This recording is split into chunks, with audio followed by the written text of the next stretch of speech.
Listen to me! Can you hear me? Can you understand what I'm saying? No response came from the anomaly. I'm the doctor. Whatever is wrong, whatever you need, I can help. Doctor.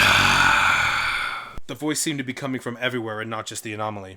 Yes, that's right. Please, tell me what you want.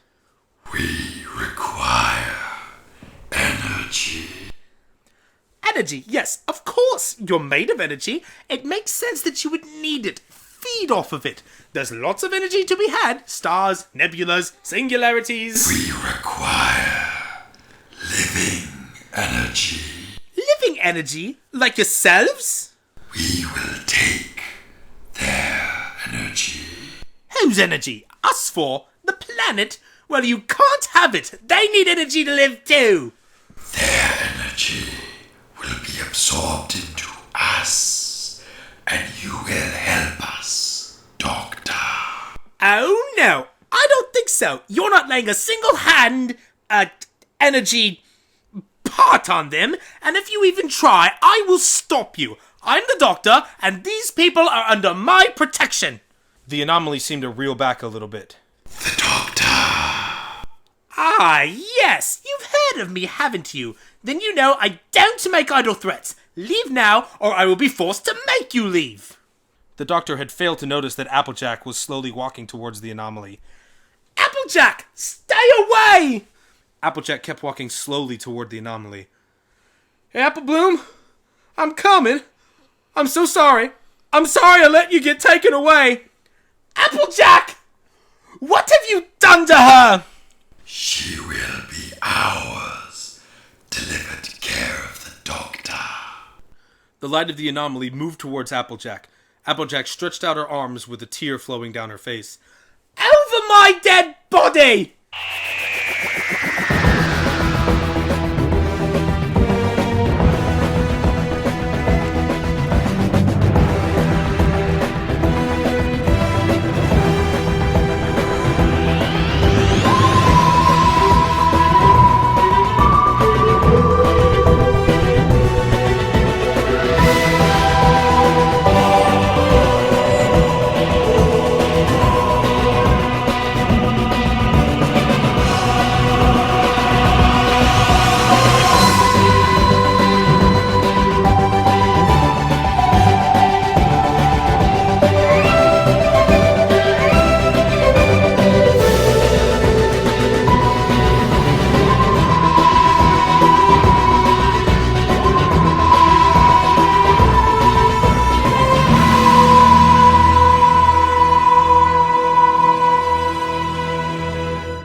Dr. Whooves, A Little Bit Country, Part 5. Exterior, the outskirts of a town in rural USA. Day. Applejack, Daisy, and Mac looked dumbfounded at the open field where the doctor and the anomaly had vanished from just moments before. Doctor? They vanished! The aliens got him too! We gotta get out of here! Could be coming for us! No, we have to find the doctor! He'll know what to do! The doctor is dead! That creature got him just like he got Cletus, and your sister too! Applejack looked at Mac like she might swing at him. Mac, how could you possibly know that? You said your sister went missing, right? Something you couldn't explain happened and she was gone, right? Applejack was unable to hold Mac's gaze and looked away.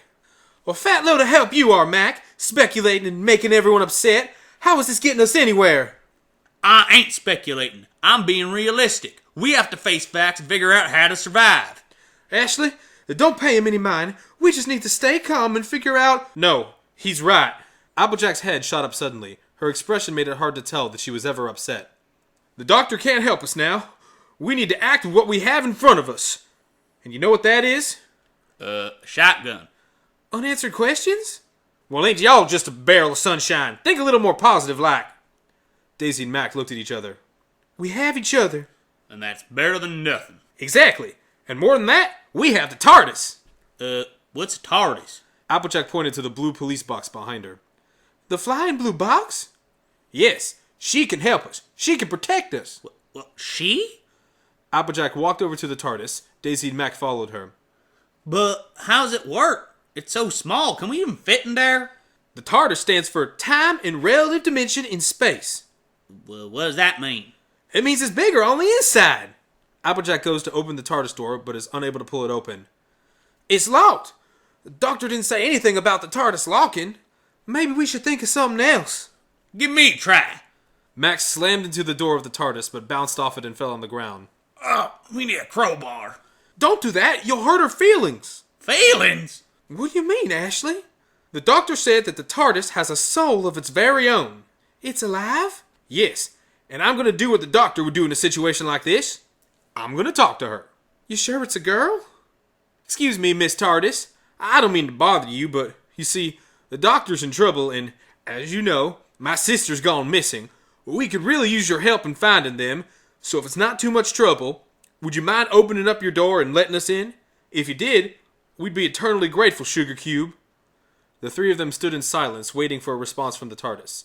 Several seconds passed. I don't think it's gonna open. Maybe you don't like us. You're the one that body slammed it. Well, we can't stay out here in the open. We need to hide somewhere in case that damn thing comes back.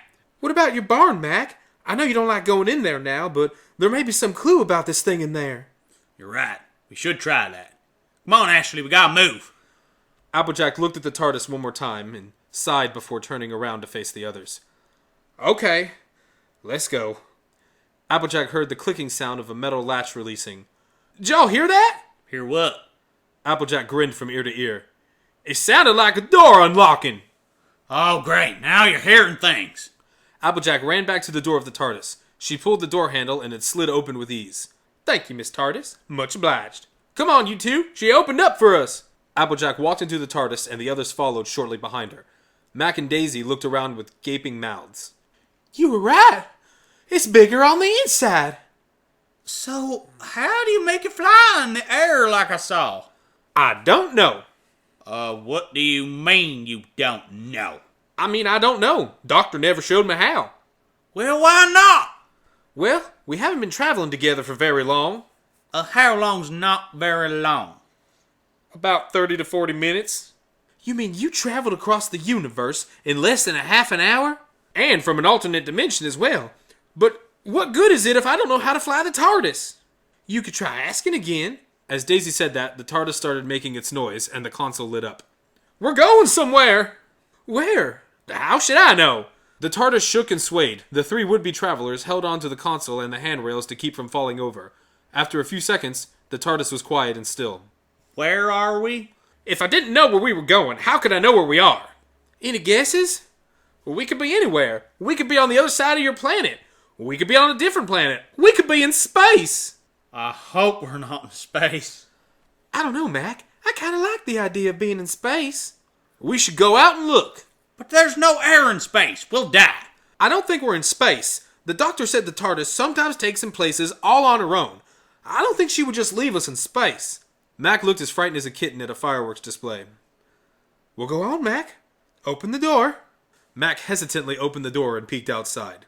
Oh, damn it. Why me? Well, where are we? Is it the other side of the world? Is it another planet? No. It's my pa's farm.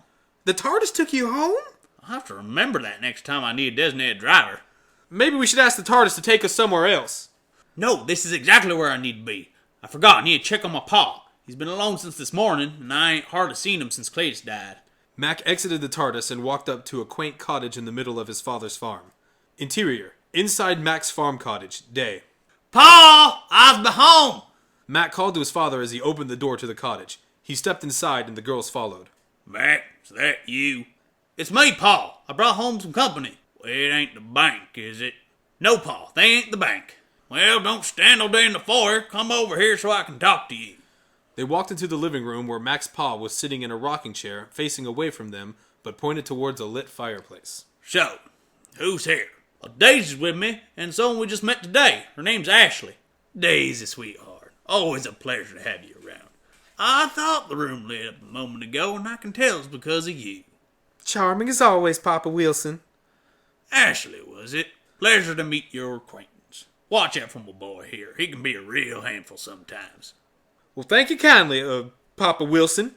Mac's been a real good, guy so far. You must have raised him right. Much obliged. Now, Mac, where you been all day? Leaving your paw to fend for himself like this. Do me a favor and poke a bit in that fire. It's been dying down for the past hour. Mac moved to the fireplace and started noisily grabbing a poker. Not that one. Use the big poker. Mac grabbed a larger poker instead. I was out looking for whoever or whatever was responsible for what happened to Cletus last night. Worthless endeavor, I'm sure. Worthless? Tell that to half the town that came to help me look. All for Cletus. Bringing the whole town to a halt to go peeking in the bushes ain't gonna yield nothing. Well, what's your explanation for what's been going on lately? All these weird events. We had another one today. A great big cloud of gas that moved on its own, and it was the damnedest thing, I tell you. Watch your mouth, boy. There's ladies present. Pa leaned back in his rocker and started swaying a bit. Pay no mind to these strange events. They don't mean a thing. Everything has a way of working itself out in the long run. So what? We just gonna forget about Cletus?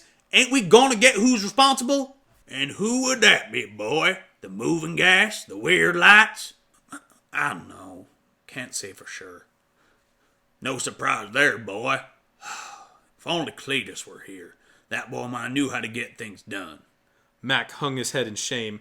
Daisy put her arm around his shoulder. Now wait just a minute, Papa Wilson. That just ain't fair. Mac here's been tearing himself apart trying to make some sense out of what happened, and you can't just dismiss him like that. I'm very sorry for your loss, and forgive me for being too bold, but I think you owe him an apology. Papa Wilson took a cigar out of his pocket and lit it. Your name was Ashley, right? Yes? You sure found a bold one here, didn't you, Mac? If only you had half the tenacity she did. Come over here, Ashley. I want to talk to you. Applejack started to get more visibly irritated. Daisy and Mac exchanged an uncomfortable look. Well, that's very demanding of you. If you want to talk to me, why don't you just turn around and face me? I see. I guess Mac didn't tell you about me, did he? Maybe he's finally ashamed of his old man. If it ain't too much trouble, Miss Ashley, please come over here. I got something to show you.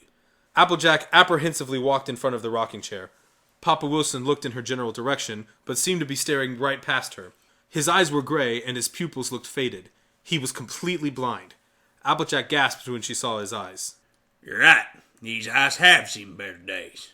May I see your hand? I can't rightly judge faces anymore, so this is how I get an impression of somebody. Applejack put her hand into Papa Wilson's. He gently rubbed her fingers and palm. Well, I'll be. You have the hands of a newborn babe. It's as if these hands have never touched a light day before. How did you and Mac meet today? I ran into his search party. And what is it that you do, Miss Ashley? Applejack swallowed and tried not to act nervous, though she couldn't stop her hand from trembling. I'm a paranormal investigator. I was trying to help your son investigate. Paranormal is right. It's true. She's with the FBI. And you just happened to meet an FBI paranormal investigator out in the woods behind our tiny town. Pa, you said something about the bank before. Are they trying to bother us again? Yep. They came by recently about the money we owe them on the farm. But it's okay. I've been talking to a realtor. He's going to help us fix everything. Mac was about to ask a question, but stopped when a bright light shone through the window.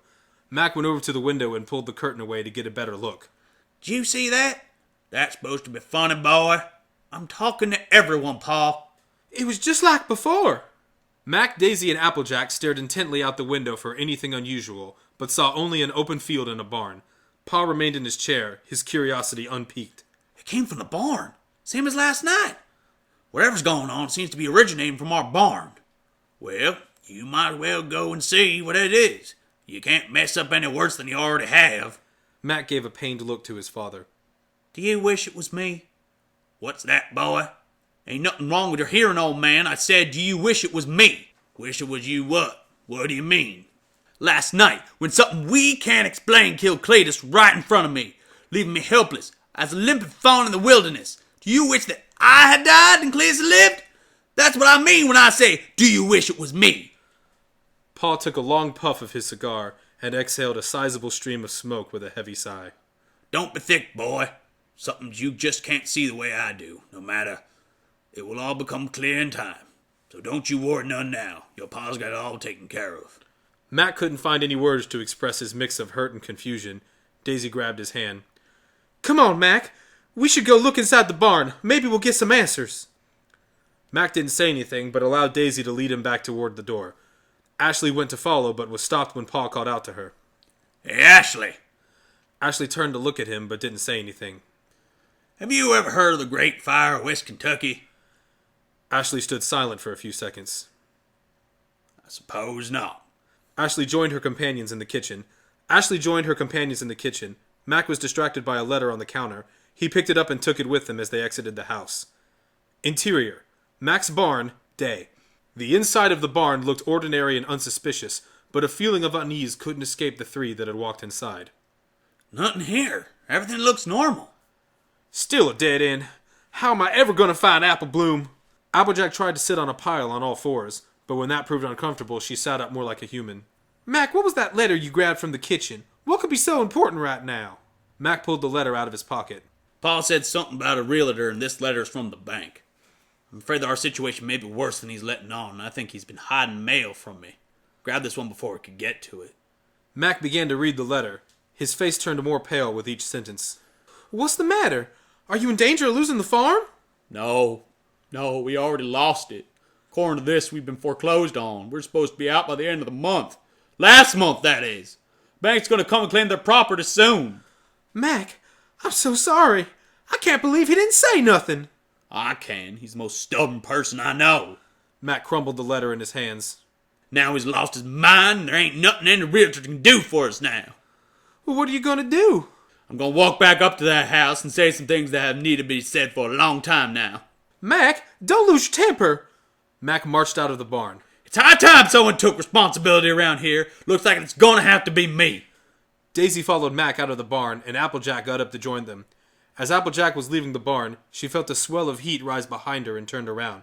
For just a second, out of the corner of her eye when she turned, she thought she saw the entire barn ablaze in a massive fire. She jumped a little and was relieved to see that there was no fire. Interior. Mac's farm cottage. Day. Mac stood over his father with a crumpled letter in his hands. His face was filled with rage and fury. You lost the farm! You cost us everything! What happened to the money that Cletus and I have been bringing in? Was it not enough? Why didn't you say anything? We could have got more somehow. Some of the people in town might have helped us out. Or are you too proud for that? Well, look at where your pride's gotten us now. Mac threw the crumpled letter into the fireplace. I didn't tell you because I knew you'd get all bent out of shape like this. Of course I'm bent out of shape. I lost my home and my brother in one day. Tell me I ain't lost my paw to some head sickness too. I told you, boy, the realtor's gonna take care of everything.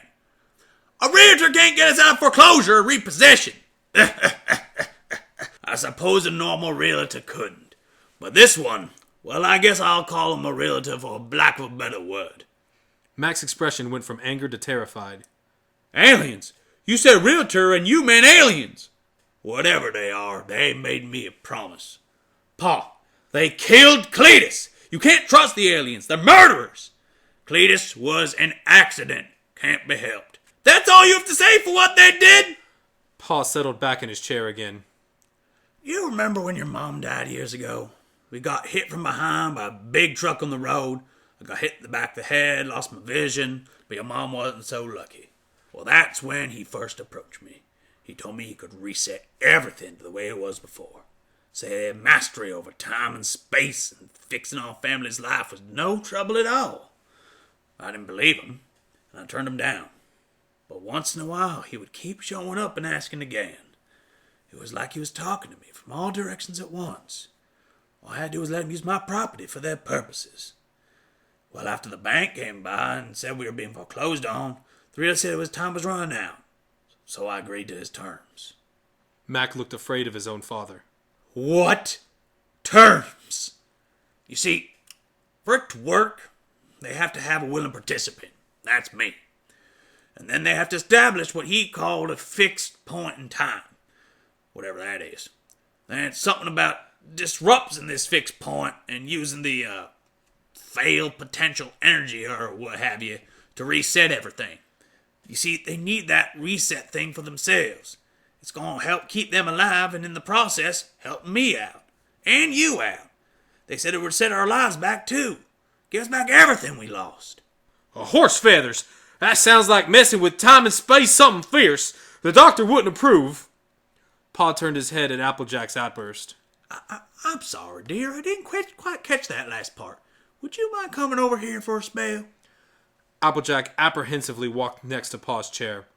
Now, who did you say wouldn't approve? The doctor. He knows all about time and space and the sensitive things like that. Well, that's funny. Because the realtor once told me that if anyone ever came sniffing around, saying they was the doctor or knew the doctor, Pa pulled a pistol out from under his blanket and stuck it into Applejack's stomach. he said I should dispatch them immediately. Ashley, no! Daisy threw her body into Applejack just as Pa pulled the trigger. Applejack was thrown to the floor, and the bullet landed in Daisy's abdomen. Daisy! Mac grabbed Daisy as she was falling to the floor and held her in his arms. Paul, what have you done? Stupid girl, shouldn't have gotten away. Mac jumped up and took the gun from his pa's hand and pointed it at him. You let them kill Cletus, and now you gone and shot Daisy. Tell me, why shouldn't I shoot you too? Applejack crawled over to Daisy's side. It wouldn't matter if you did, boy. You can't stop what's already in motion. Everyone's attention was suddenly diverted to looking out the window. As night was falling, flashing lights were coming out of the barn. The barn kept switching from looking like it was on fire to being calm and stoic. The same happened for the rest of the landscape. Pa spoke like a madman. The great fire of West Kentucky was started one lonely night when a poor lost girl wandered into a barn. Isolated and afraid, she lit a fire in the barn to keep herself warm.